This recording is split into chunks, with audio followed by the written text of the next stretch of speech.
Les amis, figurez-vous qu'on peut s'appeler Cristiano Ronaldo et se faire recadrer par un coéquipier dans le vestiaire. Eh oui, c'est possible. Enfin presque. Amazon Prime a diffusé en exclusivité ce qu'il s'est passé dans les vestiaires à la mi-temps de Juventus Porto en mars 2021. Ronaldo arrive foudrage en disant « On doit faire plus bordel ! On n'a pas du tout joué, on n'a rien fait.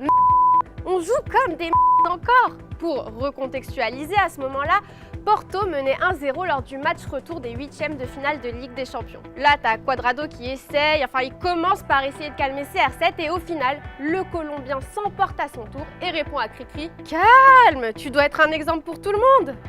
Et CR7 enchaîne, je m'inclus dedans aussi. On ne fout rien, il faut dire la vérité, c'est un match de Ligue des Champions. Il faut avoir du caractère, on ne joue pas, faut dire la vérité. Donc il a bien précisé qu'il s'incluait dedans, mais ça n'enlève rien à sa colère, au contraire. L'échange est très tendu, je le mime là avec ma petite voix, mais regarde la vidéo, la tension est très palpable. Mais bon, Pirlo, l'entraîneur de l'époque, il a essayé de calmer tout ça, il a dit « Ça suffit, on doit être calme et patient, continuer avec cet état d'esprit, mais sans s'engueuler, avec calme ». Et l'entraîneur, il a quand même chaud de Ronaldo, peut-être pas, mais en tout cas, il a appuyé ses propos. Il faut du caractère pour renverser ces matchs, et si on y arrive, c'est tous ensemble. Seul, on n'ira nulle part.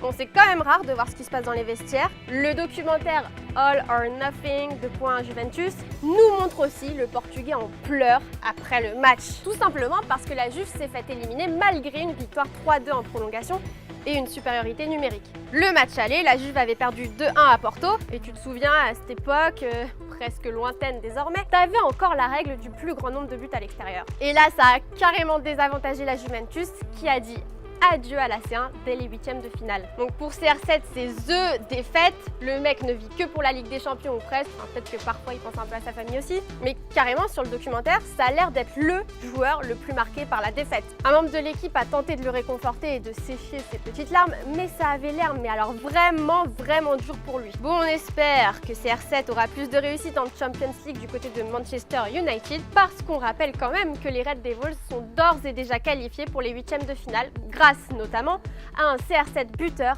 à tous les matchs de poule.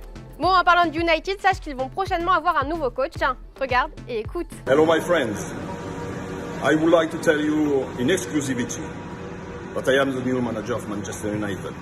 I will tell you later the name of my great staff. See you soon. Ne me dites pas que Manchester United va prendre Eric Cantona. Ah non, pardon, on me dit dans l'oreillette que c'est une blague. Enfin, de toute façon, je pense pas que tu annonces dans une salle de bain que tu vas bientôt être entraîneur de United. Comme c'est une légende du club, il peut se le permettre. Petite vidéo à la Patrice Evra, ça ne fait pas de mal. Et un peu d'histoire, les amis. Cantona, c'est 82 buts en 188 matchs avec United. Bon, on va pas épiloguer parce qu'il faut qu'on te parle d'un autre nom. Maintenant, le club se rapprocherait de Ralf Rangnick. Si tu ne le connais pas, il a entraîné entre autres Leipzig à 2 reprises. Selon les informations de The Athletic, celui qui est actuellement responsable du développement du Lokomotiv Moscou a trouvé un accord avec les Red Devils pour assurer l'intérim jusqu'en juin prochain. Par la suite, le technicien de 63 ans pourrait devenir consultant de Manchester United. Mais bon, calmez-vous, tous les détails ne sont pas finalisés. Attention, à prendre avec des pincettes. Quoi qu'il en soit, l'Allemand ne devrait pas être sur le banc de Manchester United dimanche à Chelsea. Donc pour le moment, Michael Carrick continue d'assurer l'intérim. En vrai, pour toi, c'est une bonne idée l'Allemand sur le banc de United ou il devrait persister sur la piste Pochettino? N'hésite pas à nous donner ton avis en commentaire.